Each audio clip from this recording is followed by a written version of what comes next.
welcome back to Gear Check Games. We're playing Wario Land 4 again. We started the game over. Yeah. We're starting again from the beginning. Well, I mean, I did do that, but not for this episode. Yeah.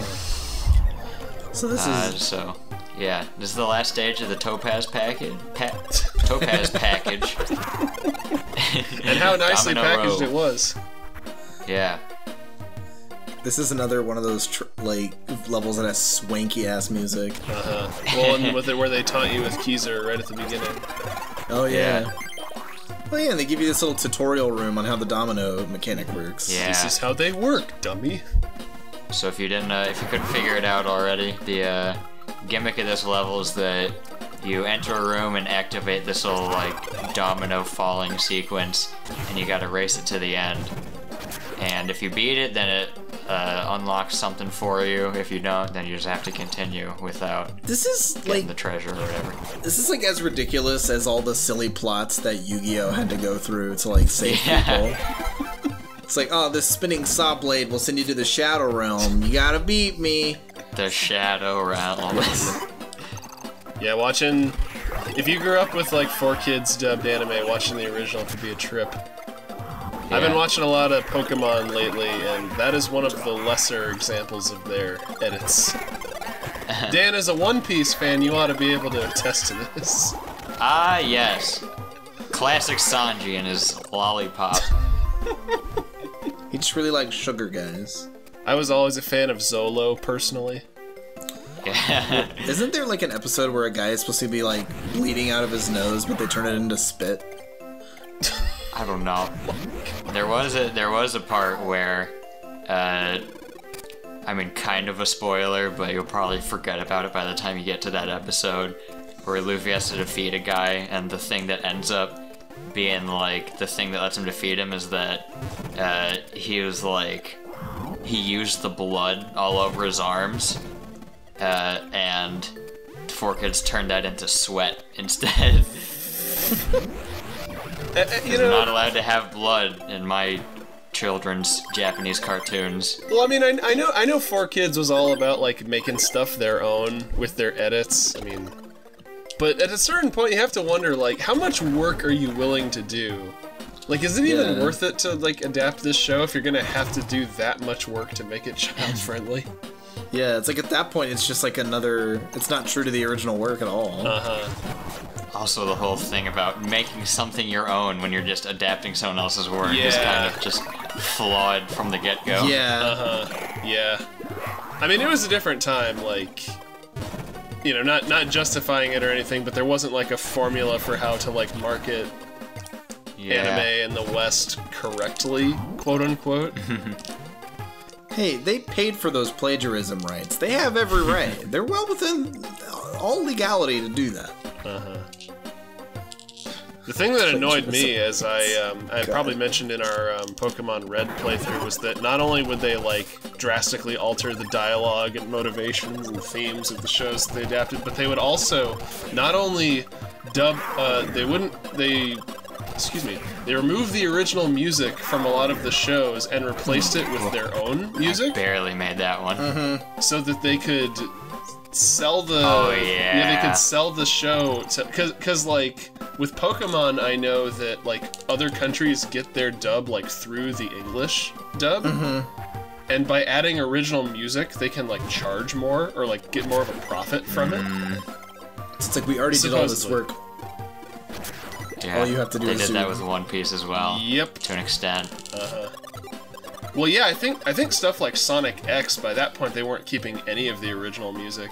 Like, Pokemon at least, like, had, like, most of it. It's a shame because One Piece has such a, like, a beautiful orchestral soundtrack. I know. Oh.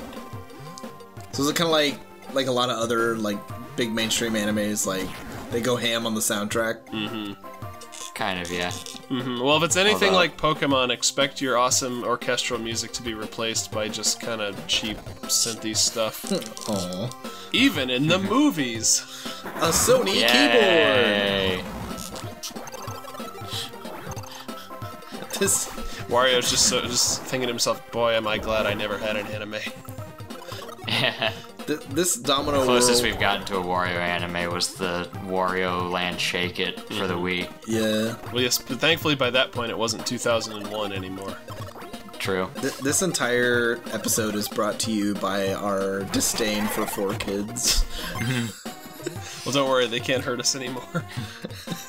It's less disdain for me and more just like, this is such a weird little like microcosm of... Well, it's easy for... I don't know. Dan, it's easy for you Yeah. because the media that 4Kids dub that you're into actually got a decent dub eventually. And the company that distributes Did it? it doesn't try to, like, obfuscate the Japanese version at every possible opportunity. I've never seen the One Piece dub outside of like maybe an episode of the 4Kids dub. Oh, yeah. Well, I think Funimation does it. They've got a pretty solid tracker. They at least don't, like, completely change it. And I mean, I know you have to change, like, some stuff for the sake of adaptation, but when you're, like, writing in your own, like, moral or, you know... Listen to your parents, kids! Yeah, altering it to that extent is not cool. Are there any jelly donut moments in that show? Well, there's the lollipop, I know. That's true. Yeah. Oh god, did they add extra spikes in hard mode? I don't know, maybe. It seems like an easy enough thing to add. Yeah. Since you just kind of plop them down. Oh, yeah. Oh no, are we gonna win this one? In, like, the later 3D Sonic games, the quickest way to know whether you're playing a budget level or not is by the number of spikes scattered around. Oh yeah. You can just drop I them remember in. I remember playing the hard mode levels on Sonic Adventure 2. Oh, yeah, yeah. And it was literally just like, yeah, we slapped a bunch of like enemies and spikes here. Uh-huh. Yeah. I've seen some of the later ones in Unleashed, and they're basically just like rails above giant bottomless pits with spikes everywhere. Yeah. Oh god, these fish. So are these clam guys like evil tacos? I think we made that comment in the third episode. Oh. They just Second or fourth episode. They just look really delicious. Like I want to eat one. Yeah. Well, they do look, especially like An on the observation tiny, so nice we made it twice. yeah, especially on the tiny Game Boy Advance screen, like where it's even harder to make things out. They definitely do look like subterranean tacos. Subterranean Taco, it sounds like an amazing punk band in Spanish. I guess it would be. Is there a fancy word for underwater? Careful, Dan. Subnautical? Oh, I guess, yeah, subnautical. But I guess that would imply under the ocean. Yeah, true. Oh, you almost barely. had it. They put oil on that last one. They soaked it in olive oil. Oh, he hurt his push. God. Yeah. When we're not talking over the music, you really grow to appreciate just how warped it gets. Yeah. God. Oh yeah, I made a realization the other day where I played the original WarioWare as a kid a lot, and one? I haven't played in a long time, and I just recently like saw it again, and I realized that they used a lot of the same like audio, or at least like the sound, like the Wario voice lines and stuff from Wario Land 4 for WarioWare, Doesn't surprise the me. original one. Yeah. You know, I wonder how the sales figures compare between the Wario Land games and the WarioWare series, because it seems like Nintendo kind of decided after a certain point, like, yeah, WarioWare, that's what Wario is from now on, and like they don't make side-scrollers like this anymore, really. Well, I imagine WarioWare was a lot easier to make. Uh-huh. I honestly wouldn't be surprised if WarioWare for Nintendo was like just kind of a series that they could do like to cool down in between big releases to just like mess around and have fun with it. Make silly things. Well, I will say for WarioWare, those games do require a lot of unique assets and a lot of like varying different art styles too, just for like the comedy of it. Yeah. Though it is pretty genius, like choosing the kind of like tone they went for with WarioWare, so they could just do like really low quality stuff and you know, but it works because of just the style of the game, because it's really just tongue-in-cheek. Well, and in some cases they can like completely reuse assets from other games. Yeah. When they reference like Star Fox or something, and just rip the R-Wings out of Star Fox 64 or whatever. Yeah. Honestly, I wouldn't be surprised if WarioWare was also a way for them to just like make use of unused assets from games that they just like placeholders were kind of stuck. Yeah, or like we never got to use this. Like if they made like a weird low poly R-Wing for a Star Fox game and it never made it into the game, like hey, let's just slap it in WarioWare. They've got like some meticulously designed Fire Emblem character that never got used. Just put him in WarioWare. As like a dancing guy. Yeah. Wario's real job, he's not actually a treasure hunter, he's just like an archivist. He's Nintendo's garbage man. Yeah. He like takes things out of Nintendo's dumpsters, he's like, hey, I can make a game out of these. That would make sense. Like, Wario just digs around in Nintendo's dumpster and then like claims it as his own intellectual property and sells it as like games. I don't see a Nintendo seal of approval. Listen. God, Wario is such a genius character because you can just like do stuff like that and get away with it because it's just totally on brand for him. We could do this marketing campaign. They need to hire us. Listen, Nintendo. Yeah. No. Treehouse. Looking at you. After all the criticism we've given Nintendo in these videos, I don't think that's very likely. The ill-informed criticism. Oh, that's not an evil teddy bear, is it? Oh boy. Oh boy, is right. I forgot he said that. Yeah. He also has randomized voice lines for when he goes in the doors and stuff. I just want him to like coincidence. I want him to let out just like a beleaguered sigh, just here we go again. Oh yeah, speaking of randomized stuff, I don't know if I mentioned this before, but the appearances of the cat are also randomized. Oh really? Like it'll appear in like random parts of the overworld where you go around to the different passages, and like it'll appear in the room leading to the boss, direct hit. Like not at all, or different areas. So never mind the weird mouse piloting the teddy bear. What is that hieroglyph in the back? I guess it's like just playroom drawings. It looks like if Game & Watch like what happened to him? You know what? that figure on the right-hand side, he kind of reminds me of that Rareware character. It looks like the Lucasfilms guy. Oh yeah. Oh yeah. I was gonna say it looks The like Gold Mr. Man. Pants from It's Mr. Pants. That too. Wait, what is Mr. Pants? It's like a Rareware, like a GBA era Rareware game, I think. Oh. So this boss,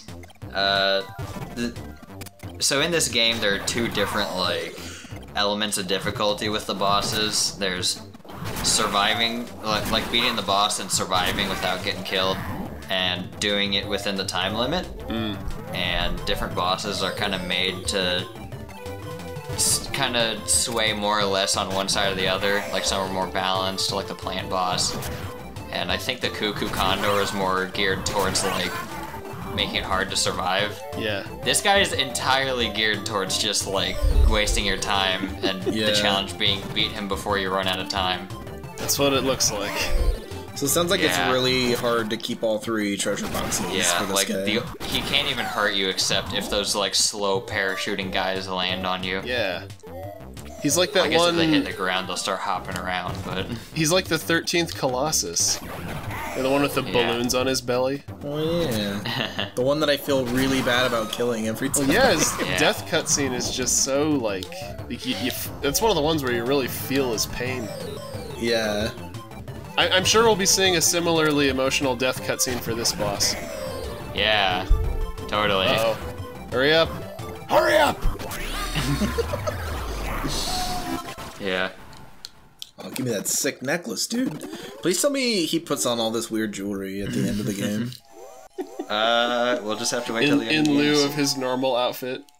Yes. He looks like Robotnik from that one AOSTH cartoon where he has like the pyramid scheme.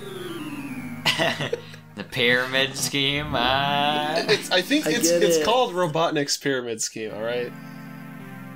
So they didn't shy away from the tongue-in-cheek titles. Yeah. They also didn't shy away from AOSTH Robotnik fan service, but no one wanted to see him in a bikini. I'm gonna let you guys look that one up on your own. Large lips. Yeah. We got lips. They're better to chew you out with. Yeah. Who knew Game & Watch was such a lover?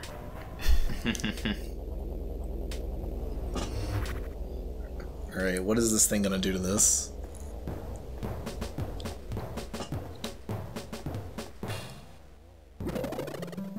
That's just creepy. Oh no. Uh-oh. Ah! It looks like a Kid Icarus enemy. Yeah. Oh, 2 HP. This'll be easy. Yeah. But it does like a little song as well.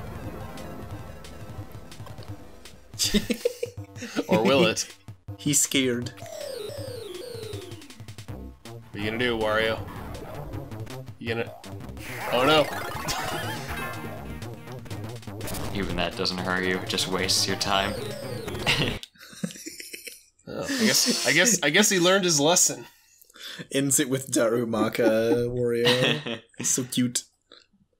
I'm gonna beat him within an inch of his life, and then I'm just gonna walk away. Yep. Like a smart James Bond villain. Yep. In this universe, he is peaceful. Well, that concludes the Topaz package. It's the Topaz package now. On. It's confirmed. Yeah, that concludes the Topaz package. The next episode will go to my favorite package in the game, the Sapphire package. See you then.